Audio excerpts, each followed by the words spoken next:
Jalin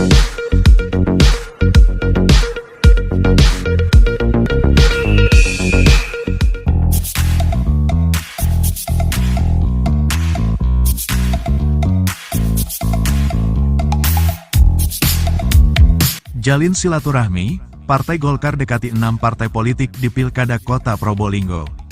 Probolinggo CB News Indonesia. Partai Golkar Kota Probolinggo mengajak PKS, PDI Perjuangan, Partai Persatuan Pembangunan, Partai Demokrat, Partai Gerindra, dan Partai Nasdem untuk berkoalisi menghadapi kontestasi pemilihan kepala daerah Pilkada Kota Probolinggo 2024. Pengurus partai berlambang pohon beringin ini memperkenalkan figur Fernanda Zulkarnain sebagai bakal calon wali kota atau cawali kepada para kader. Gelaran silaturahmi ini dikomandoi Ketua DPD Partai Golkar Fernanda Zulkarnain yang diikuti jajaran pengurus partai. Datang ke sini sesama pejuang rakyat, walaupun dari partai yang berbeda, kami silaturahmi dan ingin memberikan info bahwa di perhelatan politik yang akan datang kita masih ada yang terakhir di 2024 ini, yaitu pemilihan gubernur dan wali kota Probolinggo 2024-2029. Tentunya sudah menjadi peraturan undang-undang dan kewajiban kita yang berada di partai politik itu untuk ikut serta, baik mau mengusung, baik mau mendukung, tapi ikut serta dalam perhelatan pilkada maupun gubernur yang akan datang ini. Kami datang ke sini memberikan info bahwa insya Allah DPD Partai Golkar Kota Probolinggo akan maju dalam perhelatan pilkada Kota Probolinggo yang ke depan. Dari dasar rapimda kami dan rakerda kami serta surat tugas dari DPP, insya Allah DPD Partai Golkar Kota Probolinggo akan mengajukan saya Fernanda Zulkarnain sebagai bakal calon wali kota Probolinggo 2024-2025. Ketua DPD Partai Golkar Fernanda Zulkarnain mengatakan, melalui silaturahmi kami telah menjalin komunikasi politik dengan parpol lain untuk membentuk koalisi besar. Keinginannya untuk maju dalam perhelatan pilkada Kota Probolinggo. Semoga Allah SWT mengizinkan apa yang jadi Mas Sunarto dan Partai Golkar. Dia juga mengajak parpol yang memiliki kursi di parlemen maupun non-parlemen untuk bergabung dalam koalisi tersebut. Kami sudah hampir sepakat dengan PKS, PDI Perjuangan, P3 dan Nasdem, mungkin hampir 90%, dan Partai Gerindra juga arahnya sama, jelas Fernanda, Minggu tanggal 26 Mei tahun 2024.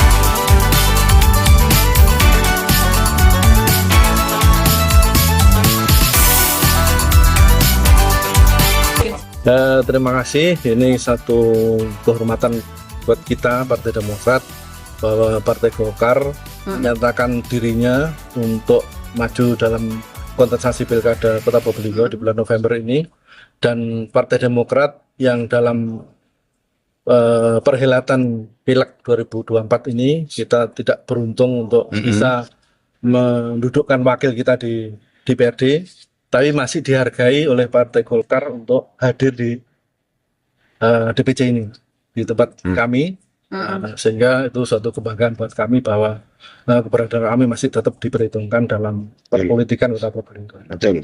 Sementara dari Golkar sendiri apa yang disampaikan tadi, Pak? Yaitu tadi, bahwa Golkar memutuskan untuk menunjuk Mas Fernanda Zulkarnain sebagai kandidat calon wali kota Probolinggo dalam Pilkada 2024. Fernanda meyakini akan tercapai konsensus atau kesepakatan bersama antar parpol untuk membentuk koalisi menatap hajatan demokrasi terbesar di Kota Probolinggo. Mesin politik siap dipanaskan jika sudah ada kesepakatan politik dengan parpol lain.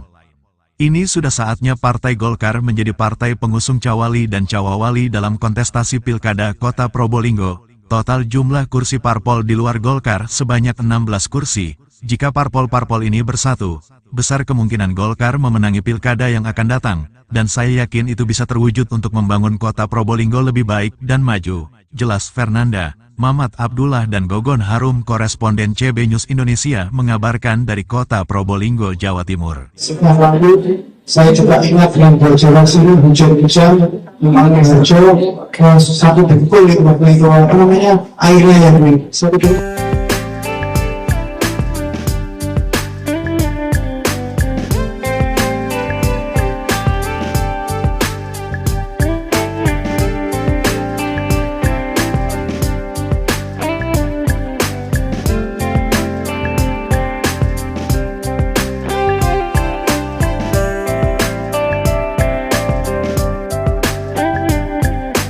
Ini sedang safari maraton ya untuk hari ini ke beberapa partai politik. Sebenarnya apa sih yang sedang digali Golkar? Apa tujuan Golkar untuk melakukan safari politik?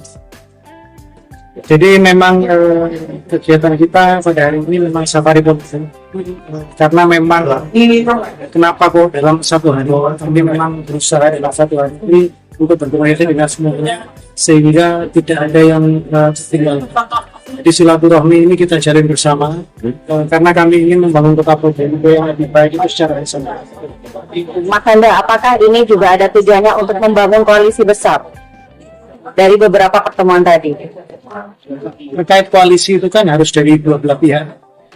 Cuma intinya kami siap untuk membangun entah itu namanya koalisi atau namanya silaturahmi kan sama. Tapi intinya kami ingin membangun sebuah tali silaturahmi yang besar yang memang tujuan kita sama. Seperti itu. Berarti juga bersinergi ini ya? Iya.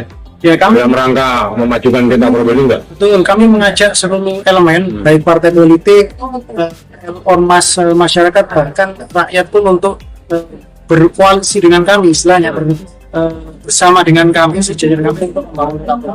Pak, untuk penjaringan Nasdem sendiri kan sudah berakhir, dari Golkar sendiri kan tidak ikut dalam penjaringan ini. Tapi untuk yang masih di DP kan masih dibuka. Apakah nanti Ada rencana? Gerindra atau Golkar Pak Fernanda akan menjemput coba ikut penjaringan di DPP-nya atau gimana Pak?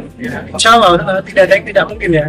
Semua yang kita lakukan juga kita laporkan kepada DPP. Nanti bagaimana juga orang dari DPP kita akan mengikuti. Kalau memang Nasdem ada program seperti itu kita juga akan mengikuti. Intinya kami siap bersama-sama dengan seluruh elemen partai maupun ormas. Mas, kalau misalnya di pusat kan Indonesia Maju itu ada apa aja? Gerindra, apakah rencana kita masih ada kunjungan ke beberapa partai politik lain, Mas?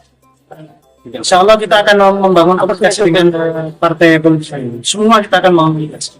Tadi kita juga sudah dari Demokrat, kita juga dari Gerindra yang notabene juga koalisi Indonesia Maju. Kita sudah dari Gerindra juga, kita komunikasi dengan Gerindra, kita bersinergi dengan Gerindra ya. Nanti bagaimana ke depannya kita mengikuti langkah kita DPD Kota Probolinggo sudah melaksanakan fungsi DPP.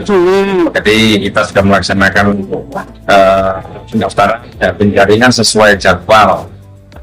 Tentunya jika ada yang mendaftar ataupun siapapun yang di luar jadwal, tentunya untuk DPD sudah menutup. Tapi itu pun masih bisa dilakukan di tingkat DPP maupun di DPP. Seperti itu. Ya, kalau menjalin sinergi tentunya kita sudah lama. Ya, yang Golkar saya sudah dalam silaturahmi di pasca menjelang kontestasi pilkada ini ya yang biasa yang dibangun. Karena bukan hanya tujuan untuk pilkada saja, karena kita membangun komunikasi politik lintas partai ini juga untuk ke depan tentunya untuk di lembaga Golkar Partai yang akan mungkin bisa kita jalin untuk depan. Masalah terlambat kan kita lihat konteksnya, kita tanya dulu ini sudah jelas bahwa ingin silaturahmi politik. Terima kasih.